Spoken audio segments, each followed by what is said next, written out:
ನಮ್ಮ ಅಡುಗೆ ವಿಶ್ವಕ್ಕೆ ಬನ್ನಿ.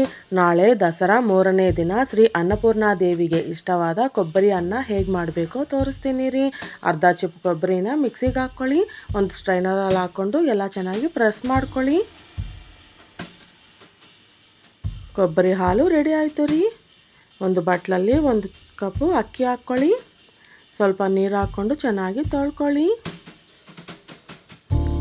1 ಕಪ್ ಅಕ್ಕಿಗೆ 2 ಕಪ್ ಕೊಬ್ಬರಿ ಹಾಲು ಹಾಕ್ಕೊಳ್ಳಿ. ಸ್ವಲ್ಪ ಉಪ್ಪು ಹಾಕ್ಕೊಳ್ಳಿ. ಸ್ವಲ್ಪ ತುಪ್ಪ ಹಾಕ್ಕೊಳ್ಳಿ. ಕುಕ್ಕರಲ್ಲಿ ಬೇಯಿಸ್ಕೊಳ್ಳಿ.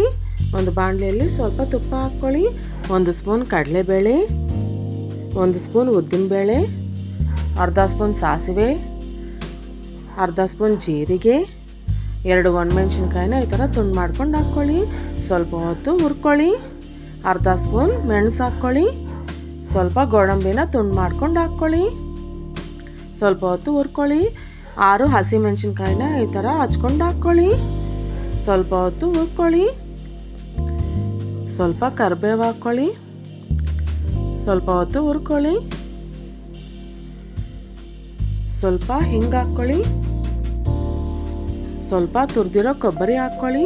ಇದನ್ನು ಸ್ವಲ್ಪ ಹೊತ್ತು ಹುರ್ಕೊಂಡ್ರೆ ಸಾಕು ರೀ. ಕೊಬ್ಬರಿ ಜಾಸ್ತಿ ಹೊತ್ತು ಹುರ್ಕೊಳ್ಳೋ ಅವಶ್ಯಕತೆ ಇಲ್ಲ. ಸ್ಟವ್ ಆಫ್ ಮಾಡ್ಕೊಳ್ಳಿ. ನೋಡಿ, ಅನ್ನ ರೆಡಿ ಆಯಿತು. ಈಗ ಇದನ್ನು ಬಾಣಲೆಯಲ್ಲಿ ಹಾಕ್ಕೊಳ್ಳಿ. ಸ್ವಲ್ಪ ಹೊತ್ತು ಸಣ್ಣ ಉರಿಯಲ್ಲಿ ಬಿಸಿ ಮಾಡ್ಕೊಳ್ಳಿ. ಸ್ವಲ್ಪ ಕೊತ್ತಂಬರಿ ಹಾಕ್ಕೊಳ್ಳಿ. ಅಷ್ಟೇ, ಶ್ರೀ ಅನ್ನಪೂರ್ಣಾ ದೇವಿಗೆ ಇಷ್ಟವಾದ ಕೊಬ್ಬರಿ ಅನ್ನ ರೆಡಿ ಆಯಿತು ರೀ. ನೀವು ಒಂದ್ಸಲ ಟ್ರೈ ಮಾಡಿ. ಇಷ್ಟ ಆದರೆ ನಮ್ಮ ಅಡುಗೆ ಚಾನಲ್ನ ಸಬ್ಸ್ಕ್ರೈಬ್ ಮಾಡ್ಕೊಳ್ಳಿ ಮತ್ತು ಹೊಸ ರುಚಿಗಳನ್ನು ಅನುಭವಿಸಿ.